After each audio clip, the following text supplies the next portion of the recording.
Merci Diego et bonjour à tous. Pour commencer, je voudrais remercier le groupe de travail EMV du mécanisme de coordination des grands groupes et des autres parties prenantes pour avoir organisé ce webinaire et pour avoir invité le département des affaires économiques et sociales des Nations Unies à collaborer.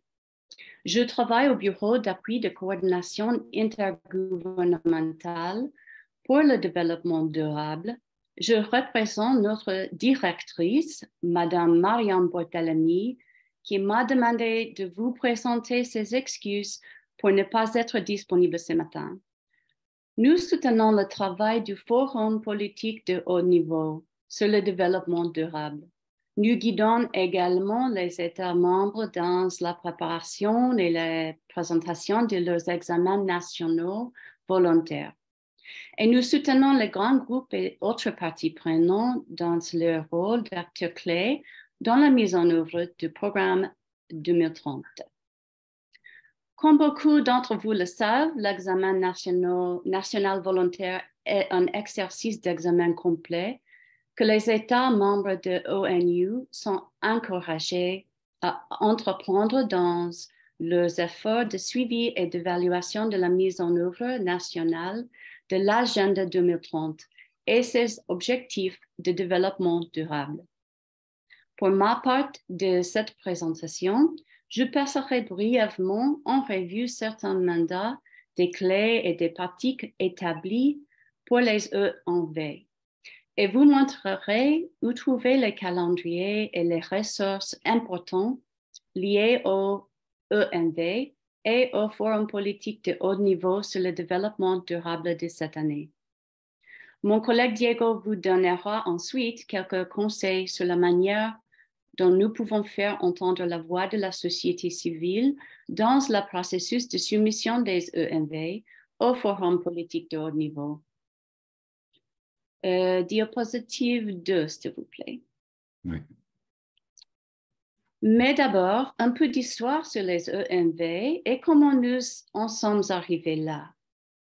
En 2015, l'adoption de l'agenda 2030 par tous les chefs d'État et de gouvernement a inauguré une nouvelle ère pour le développement. Il a défini une vision transformatrice, un plan d'action pour les personnes, la planète et la prospérité, comme indiqué dans la première ligne de son préambule. C'est un programme d'une portée et d'une importance sans précédent, accepté pour tous les pays et applicable à tous. Elle prend en compte les différentes réalités, capacités et niveaux de développement nationaux et respecte les politiques et priorités nationales. Il comprend des objectifs et des cibles universelles qui impliquent le monde entier, tant les pays développés que les pays en développement. Les objectifs et les cibles sont intégrés et indivisibles et équilibrant les dimensions économiques, sociales et environnementales du développement durable. Les objectifs et les cibles sont le résultat de plus de 2 ans de consultation publique intensive et d'engagement avec les sociétés civiles et d'autres parties prenantes à travers le monde, qui ont accordé une attention particulière aux voix des plus pauvres et des plus vulnérables. À tous ces égards, il s'agit d'un programme mondial très ambitieux et visionnaire. Il s'engage à ne laisser personne de côté. Outre la définition des ODD, le programme 2030 abordait également le processus de suivi et d'examen au niveau national, régional et mondial. Le paragraphe 79 du programme 2030 encourage les États membres à procéder à des examens réguliers et inclusifs du progrès au niveau national et infranational, qui sont dirigés et pilotés par les pays. Il stipule que ces examens devraient s'appuyer sur les contributions des peuples autochtones, de la société civile, du secteur privé et d'autres parties prenantes, conformément aux circonstances et priorités politiques nationales. Les parlements nationaux ainsi que d'autres institutions peuvent également soutenir ces processus. Le programme 2030 aborde également le suivi et l'examen au niveau mondial, conformément à la résolution 67-290 de l'Assemblée générale, qui a établi le Forum politique de haut niveau sur le développement durable, ou HLPF, en tant que plateforme centrale des Nations Unies pour examiner progrès vers les ODD.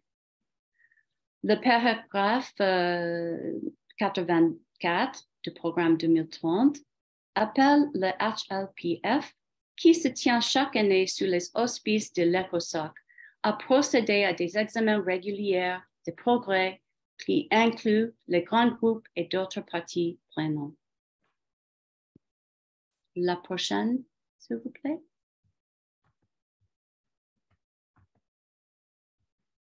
Oui, ça va.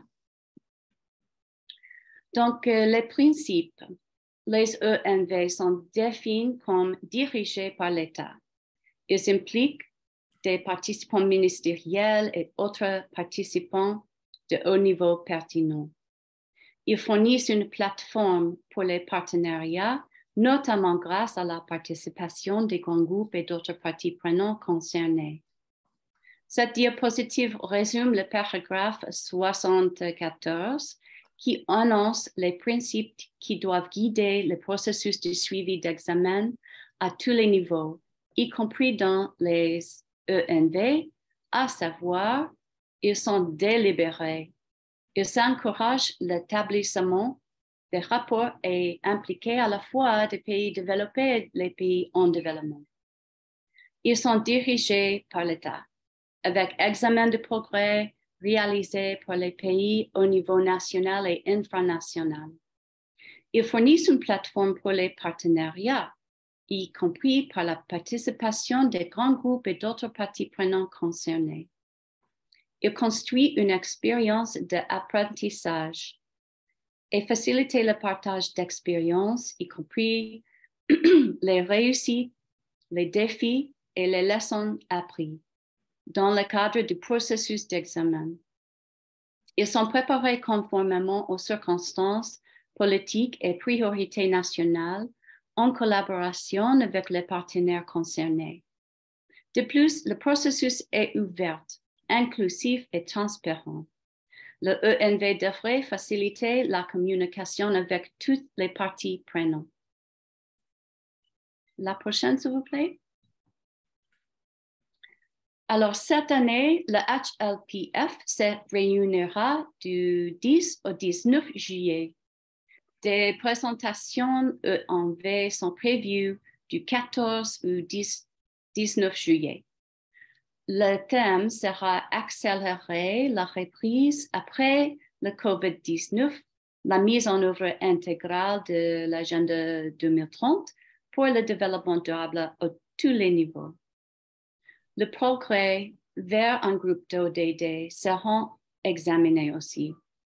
Objectif 6 sur l'eau potable et l'assainissement, 7 sur l'énergie abordable et propre, 9 sur l'industrie, l'innovation et l'infrastructure, 11 sur les villes et communautés durables et 17 sur le partenariat pour les objectifs, comme chaque année. Mais le rapport ENV devrait couvrir tous les ODD. Le format sera très probablement en personne cette année, mais avec une web diffusion en direct.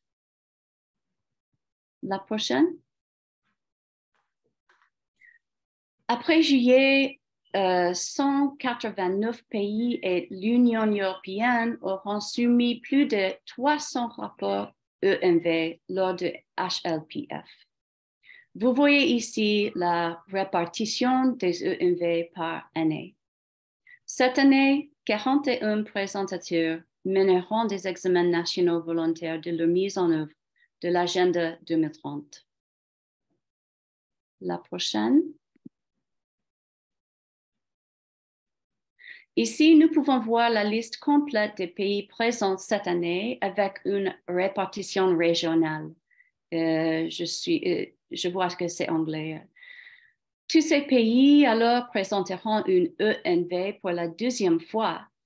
à l'exception du Chili, qui présente pour la 3e fois, et Saint Kitts et Nevis, qui présentera pour la première fois, ainsi que la région de l'Union européenne. La prochaine. Nous avons décrit ici de nombreux processus et événements pertinents menant au HLPF en juillet, puis au sommet des ODD en septembre. Le sommet est une réunion de HLPF tenue au niveau des chefs d'État et de gouvernement sous les auspices de l'Assemblée générale tous les 4 ans. Ce calendrier peut être consulté sur le site web du HLPF. Pour les ENV, je veux souligner les dates du 3 mai, lorsque les principaux messages sont dus, le 9 juin, lorsque le rapport complet est dû, et le 16 juin, date à laquelle les audiovisuels sont dus au secrétariat. La prochaine, s'il vous plaît. Pour la présentation de l'ENV au Forum politique de haut niveau, la plupart des pays présentant une ENV pour la 2e fois cette année, comme j'avais dit, et ils disposeront de 10 minutes pour leur présentation virtuelle sous forme de panel ou de groupe. Le temps imparti de 10 minutes comprend l'utilisation de matériel audiovisuel, y compris de vidéos. Cette présentation est suivie de 10 minutes pour répondre aux questions des autres pays et parties prenantes. Les représentants des grands groupes et des autres parties prenantes peuvent poser une question à chacun des pays présentant une ENV une fois les présentations du panel terminées. Diego parlera plus en détail du processus de nomination. La prochaine, s'il vous plaît. Cette diapositive présente certains des principaux documents et ressources disponibles sur notre site web pour vous guider. La ressource la plus importante est le manuel pour les examens nationaux volontaires, qui fournit des conseils détaillés sur l'engagement des grands groupes et des autres parties prenantes et comprend les directives communes du secrétaire général en matière de rapports volontaires. Aussi la base de données ENV, qui comprend tous les rapports à ce jour, ainsi qu'un certain nombre d'autres guides et analyses spécifiques aux grands groupes et des autres parties prenantes. Nous espérons qu'ils vous seront utiles. La prochaine. Pour ma dernière diapositive, nous voulions partager quelques informations générales sur le sommet des ODD, qui se tiendra en septembre pendant la semaine de haut niveau de l'Assemblée générale. Le sommet sur les ODD s'y tiendra à mi-parcours de la mise en œuvre de l'agenda 2030. C'est là que les chefs d'État et de gouvernement se réuniront au siège des Nations Unies à New York pour examiner la mise en œuvre de l'agenda 2030 et ses 17 objectifs de développement durable. Ils procéderont à un examen complet de l'état des ODD et fourniront des orientations politiques sur les actions transformatrices et accélérées pour atteindre les ODD. Le sommet sera présidé par la présidente de l'Assemblée générale. Il adoptera une déclaration politique négociée et les négociations sont co-facilitées par les représentants permanents d'Irlande et du Qatar. Le sommet réunira également des dirigeants politiques d'opinion, des gouvernements, des organisations internationales, le secteur privé, la société civile, des femmes et des jeunes et d'autres parties prenantes dans une série de réunions de haut niveau avec des chefs d'État et de gouvernement. Je voudrais conclure ici en soulignant que le secrétariat est là pour soutenir et guider à la fois les États membres et les parties prenantes dans la préparation et la présentation des ENV. Nous sommes heureuses de travailler avec vous. Et maintenant, je passe la parole à Diego, qui vous expliquera comment vous pouvez vous impliquer cette année. Merci beaucoup. Merci beaucoup, Tonia, pour cette merveilleuse présentation. Je pense que ça nous a donné un bon aperçu de tous les processus qui sont en place et le cadre de travail pour avancer. Donc, moi, comme Tonia disait, je vais me focaliser surtout sur ce qui est l'engagement des différents acteurs au niveau du processus des examens nationaux volontaires. Donc, comme vous savez, c'est les gouvernements qui mènent le processus de présentation d'examen national volontaire, mais il y a beaucoup d'autres acteurs qui sont aussi pressants dans ces processus. Nous avons les parlements, nous avons des organismes de contrôle permanent interne, il y a l'équipe des Nations Unies et il y a ce qu'on appelle les autres acteurs, les autres parties prenantes. Et là, j'irai plus en détail sur comment nous travaillons pour coordonner les travaux des autres acteurs, dans lesquels nous trouvons des organisations philanthropes, des syndicats, ONG, des groupes de femmes, enfants et jeunes, etc. Donc, de notre côté, nous coordonnons le travail de tous ces acteurs à travers les grands groupes et autres parties prenantes. Les grands groupes et autres parties prenantes, c'est un espace qui regroupe 9 grands groupes et 12 groupes de parties prenantes. Parmi les 9 grands groupes, nous avons le groupe d'affaires et industrie, nous avons le groupe d'enfants et jeunes, agriculteurs, peuples indigènes, autorités locales, organisations non gouvernementales, communautés scientifiques et technologies, femmes et travailleurs et syndicats. Et parmi les groupes des parties prenantes, nous avons le groupe des parties prenantes des personnes avec des invalidités, les volontaires, les personnes âgées, éducation et académie, le groupe sur le financement pour le développement, les parties prenantes de Sendai, Ensemble 2030, le groupe LGBTI, les parties prenantes des communautés discriminées par leur travail et l'ascendance, mais aussi des représentants de mécanismes de participation au niveau régional, notamment celui de l'Asie-Pacifique, Afrique et celui de la région européenne plus. Donc, nous mettons ensemble tous ces grands groupes et tous ces différents acteurs pour travailler ensemble dans les processus liés au forum politique de haut niveau. Et il y a certains critères que suivent les grands groupes et autres parties prenantes pour garantir une participation active, démocratique, inclusive dans tous les espaces.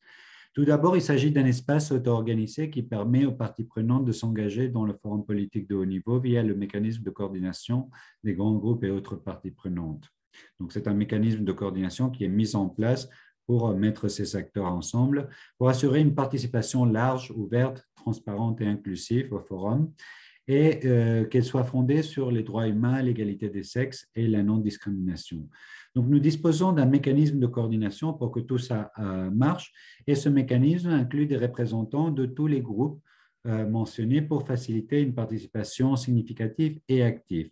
Ce mécanisme de coordination peut créer des groupes de travail pour des activités spécifiques qui sont redevables directement au mécanisme de coordination et se coordonnent avec les coprésidents de ce mécanisme de coordination. En ce moment, il y a 2 coprésidents du mécanisme de coordination, mais ça va être probablement élargi à 3 représentants. Et parmi les groupes de travail que je mentionne ici, il y a le groupe de travail sur l'examen national volontaire dont Oli et moi faisons partie.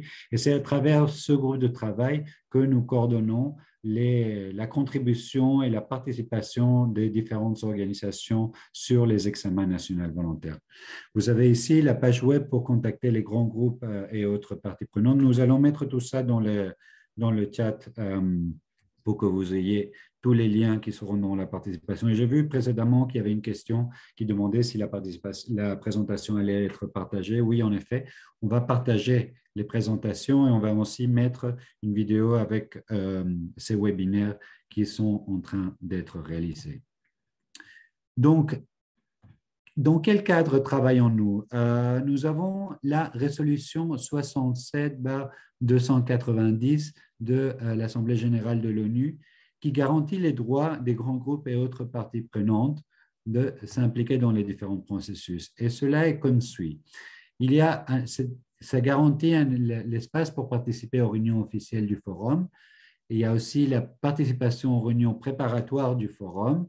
Ça garantit un espace aussi pour intervenir dans les réunions officielles et pour soumettre des documents et présenter des contributions écrites et orales, ainsi que faire des recommandations et organiser des événements parallèles et des tables rondes en coopération avec les États membres et le secrétariat. Donc, ça, c'est tous les éléments que cette résolution de l'Assemblée générale de l'ONU nous permettent en tant que grand groupe et autres parties prenantes. Donc, comme vous voyez, nous avons accès à beaucoup d'espaces et nous devons garantir que ces espaces soient bien utilisés avec une participation active de toutes les organisations que nous trouvons dans les nombreux pays dans le monde. Donc, nous travaillons sur la base de certains principes pour notre engagement, surtout quand nous travaillons pour la contribution des différents acteurs aux examens nationaux volontaires.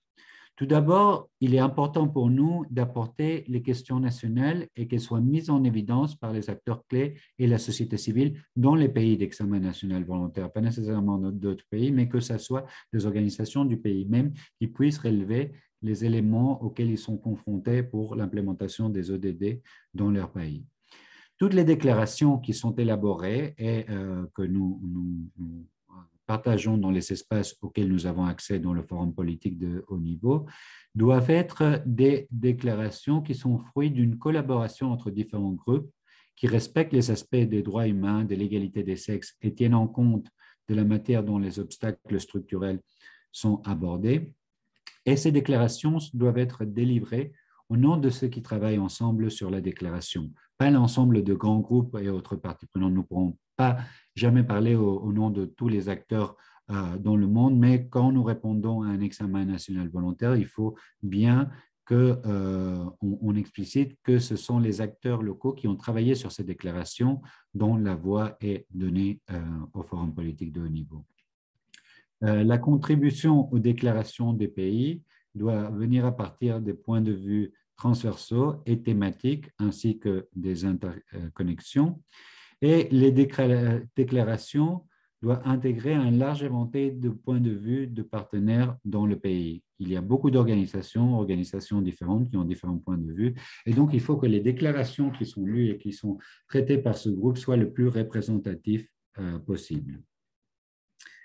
Nous avons déjà certains espaces qui sont garantis pour la participation des grands groupes et autres parties prenantes dans le cadre de la formulation de l'agenda 2030. Il y a des espaces pour de contribution, il y a des espaces pour participation dans la revue, des espaces de représentation et des espaces pour des présentations.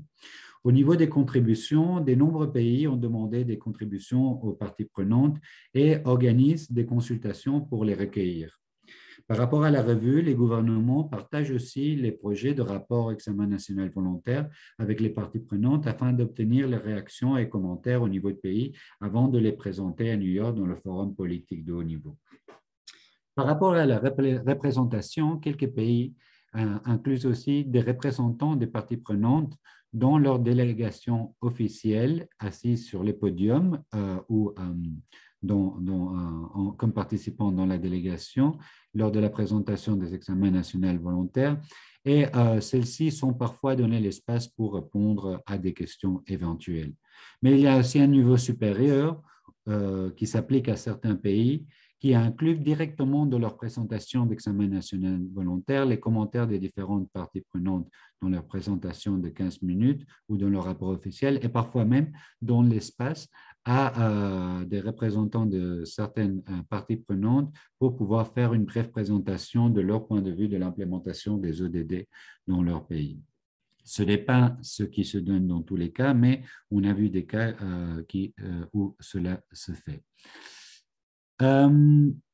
Donc, par rapport au processus sur l'engagement des parties prenantes, nous nous basons sur 2022, mais bien sûr, nous sommes en train de parler de 2023. Nous voulons faire participer les parties prenantes qui sont actives dans chaque pays via un questionnaire en ligne que nous avons lancé. Donc, vous pouvez ici trouver le lien pour le questionnaire, comme nous mettrons dans le chat.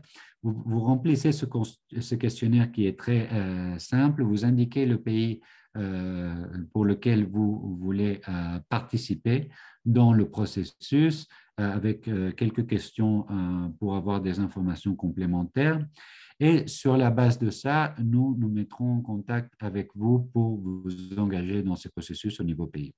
Nous avons aussi une série de webinaires qui ont lieu en février, notamment cette semaine et la semaine d'après, dont celui-ci, pour présenter le processus et pour contribuer à l'identification des parties prenantes dans chaque pays d'examen national volontaire. Une fois nous avons tous les appels à participation, ce que nous faisons, c'est de regrouper des volontaires actifs de chaque pays pour les aider à travailler ensemble en tant qu'équipe de pays. Ça, c'est fait de février à mars, et ce qui nous jouons en tant que grand groupe et de parties prenantes un rôle de facilitateur pour mettre les différents acteurs ensemble et pouvoir faciliter ce travail à travers l'organisation de réunions conjointes pour l'élaboration de déclarations. Nous facilitons aussi l'organisation de réunions conjointes des parties prenantes avec les pays d'examen national volontaire lors des forums régionaux sur le développement durable. Il y a le forum africain sur le développement durable qui commence la semaine prochaine, donc j'imagine qu'il y aura aussi des espaces pour l'échange avec les pays d'examen national volontaire.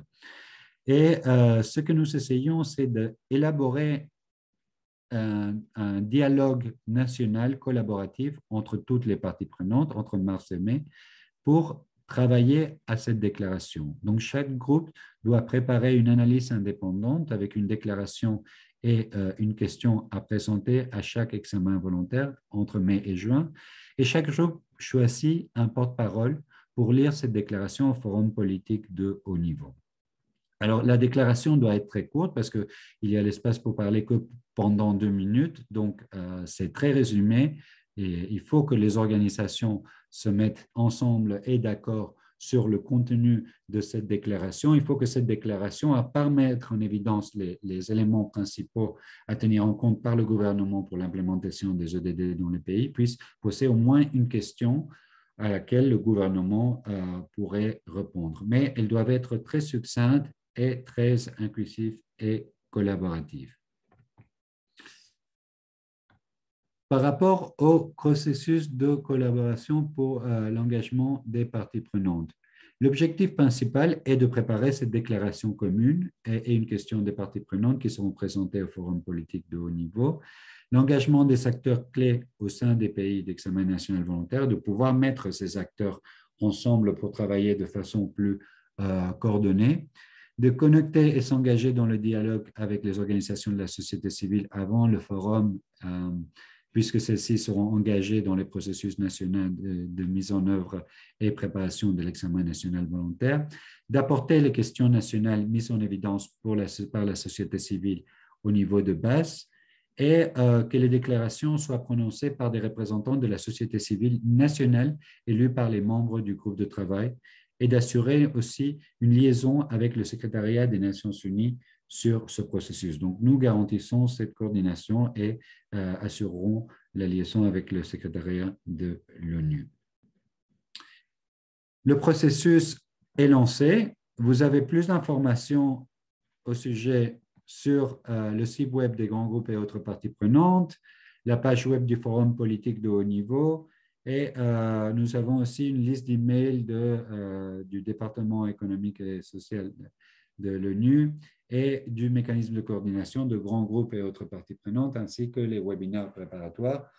Donc, à partir d'ici, c'est lancé. J'imagine qu'il y aura beaucoup de questions sur comment vous engager, sur les différents mécanismes. Donc, je vous invite à participer à travers le chat ou de lever votre main. Et à partir de là, on peut prendre quelques questions et les répondre et avancer là-dedans. Donc, je vais commencer par donner la parole à Dalvi excusez-moi pour la prononciation, Rustichel, je vous donne la parole. Vous avez la parole. Merci. Bonjour, chers tous. Je suis Daldi Loubou de la République du Congo, président de l'association congolaise de développement agricole ACDA, organisme accrédité à la plateforme de développement durable. Donc, par cette occasion, je suis très ravi de cette activité que vous avez organisée pour nous permettre de nous exprimer sur les questions relatives aux rapports nationaux volontaires.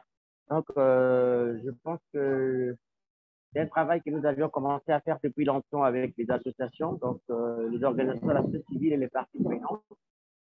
Ce que nous allons faire, c'est que nous allons poursuivre le travail lié à mobiliser sur le terrain afin d'appuyer les 40 et quelques États qui sont retenus pour présenter leurs rapports volontaires, nationaux volontaires à la prochaine rencontre de juillet aux États-Unis, à New York, pendant la session.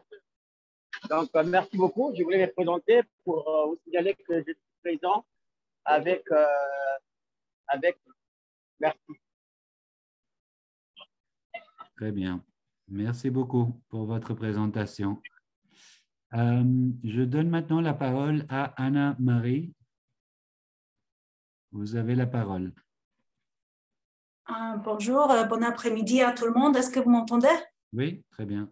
Super, merci. Merci pour cette excellente présentation. C'est très, très, très utile. Pas directement pour moi, mais j'essaye d'assister à nos partenaires de Burkina Faso de se préparer pour participer à VNR pour la première fois. Et donc, pour comprendre mieux le processus, est-ce que le processus d'engagement des parties prenantes que vous avez présenté, est-ce que c'est le seul mécanisme pour être impliqué ou est-ce que c'est en parallèle aux consultations que les pays organisent en plus? Je voudrais juste m'assurer qu'on ne rate pas d'opportunités en plus qui sont peut-être organisées au Burkina ou dans d'autres pays. Merci beaucoup. Donc, au niveau de la coordination et participation au forum politique de haut niveau et réponse au gouvernement dans la présentation des examens nationaux volontaires à New York au forum de politique de haut niveau, c'est le seul mécanisme pour y participer parce que nous faisons la coordination directe avec les organisations des Nations Unies pour la participation des différents acteurs dans ces discussions-là à New York. Bien sûr, il y a d'autres discussions qui ont lieu en parallèle. Bon, il y a tout d'abord les forums régionaux que j'ai mentionné préalablement, mais il y a aussi beaucoup d'autres opportunités d'engagement au niveau national. Je ne connais pas ces spécifiques au Burkina. Ça dépend de chaque pays et chaque gouvernement, dont chaque gouvernement organise les processus de consultation de différentes façons. Il y en a des qui sont plus ouverts, d'autres moins. Il y a des pays où il y a des plateformes d'organisation de la société civile qui se mettent ensemble pour travailler sur les consultations. Il y a des autres pays où c'est des mécanismes qui sont lancés par les gouvernements. Donc, il y a beaucoup d'initiatives qui ont lieu, mais elles sont plutôt organisées au niveau pays.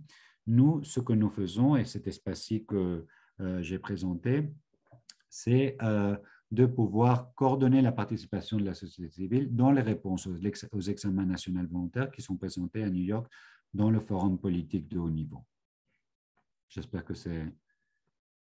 Oui, merci beaucoup, c'est très utile, merci. Oui, effectivement, on sera là au forum régional au Niger qui se déroule la semaine prochaine déjà, je crois. Merci. Parfait. Oui, merci beaucoup.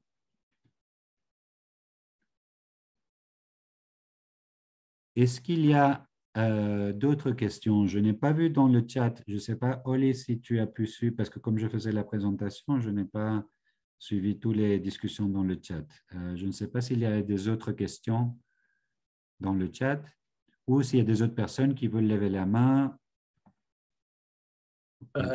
J'ai vu seulement les demandes de divers participants avoir après la présentation et comme nous avons dit, nous allons le partager et aussi l'enregistrement, ce vidéo après. Donc, si vous avez d'autres collègues qui voulaient connaître en plus, ils pouvaient revoir après. Mais non, je ne vois pas des questions spécifiques, mais peut-être, je crois qu'il y a une autre main levée maintenant. Oui, je viens de voir. Donc, je donne la parole à Jean Samandari. Oui, bon après-midi. Bon après-midi. Moi, c'est Maître Jean Samandari, président de la coalition Éducation pour tous Bafashebige au Burundi. D'abord, je remercie pour la qualité de la présentation. Vraiment, elle est compréhensive et donne beaucoup d'informations. Et puis, je pense que j'avais une petite question en rapport avec nos pays africains qui vont présenter le rapport des examens nationaux volontaires qui sont lors du forum de haut niveau de juillet. C'est 7 pays, mais malheureusement, le nôtre, qui est le Burundi, ne fait pas partie. Alors, qu'est-ce qu'il faut faire pour le prochain 2024, on puisse avoir beaucoup de pays qui puissent présenter les rapports des examens nationaux volontaires? Que pouvons-nous nous conseiller? Qu'est-ce que nous pouvons faire? Merci. Donc, la réponse rapide, c'est insister auprès de votre gouvernement parce qu'il s'agit d'un processus volontaire dans lequel les États membres des Nations Unies se présentent volontairement pour présenter leur rapport. Donc, c'est un processus qui doit venir à l'initiative du gouvernement et donc, en tant qu'organisation de la société civile, nous ne pouvons que demander au gouvernement de se porter volontaire pour présenter son examen national volontaire. Sinon, ça sera, on n'a pas beaucoup d'autres espaces, disons. Désolé, mais Merci beaucoup. Il n'y a pas plus grande chose qu'on peut faire à part ça. OK, merci beaucoup. De rien. Est-ce qu'il y a des autres questions, des autres commentaires? Diego, je vois que Tonia a expliqué aussi le processus. Si vous avez l'intérêt d'encourager votre gouvernement à faire un examen dans les années suivantes, les années prochaines, il faut que le gouvernement envoie une lettre officielle au président de la Commission économique et sociale à l'ONU pour indiquer son intérêt et comme ça, ils peuvent se préparer pour l'année prochaine pour faire l'examen national. Donc, si vous avez déjà la possibilité d'encourager les gouvernements, c'est ça le processus. Et j'ai mis aussi dans le chat que si vous avez des alliances au niveau national et vous avez l'intérêt de travailler ensemble, nous pouvons aussi essayer de faire les liens, de faire les contacts entre les groupes. Et justement, comme Diego a expliqué, tous les groupes qui s'inscrivent sur le formulaire que nous avons créé, on va après faire les introductions entre les groupes qui travaillent dans chaque pays. Et comme ça, nous espérons que ça peut vous aider aussi à faire des alliances au niveau national. Et même, nous avons peut-être la possibilité d'aider à faire des liens avec le coordinateur résident des Nations Unies, Resident Coordinator Office. Donc, si vous avez l'intérêt aussi de connaître et de faire le contact, si vous envoyez un email à nous, nous pouvons aider à trouver les autres contacts tant de la société civile et aussi des coordinateurs résidents de l'ONU. Merci. Merci, Ali. Je vois une question d'Ali Roustichel. Oui. Vous voulez, la main est montée, elle est descendue. Donc, OK, s'il n'y a pas plus de questions, je ne sais pas, Tonia, si tu veux ajouter quelque chose. Bon, juste pour dire à tout le monde merci de nous ici à New York et on espère que vous pouvez engager bientôt un pays ou bien avec nous. Et j'ai partagé beaucoup d'informations ici et j'espère que ça va être utile pour tout le monde. Sinon, s'il vous plaît, envoyez un email à moi. Je vais mettre mon adresse ici dans le chat. Et merci à vous, Diego et Oli, pour m'inviter aujourd'hui. Merci à toi, Tonia, et merci à toutes et à tous d'avoir partagé ce moment avec nous. Et nous espérons vous voir nombreux à vous joindre à nous pour ce travail. Merci beaucoup et à bientôt, j'espère. Au revoir. Merci, merci Diego. Au revoir.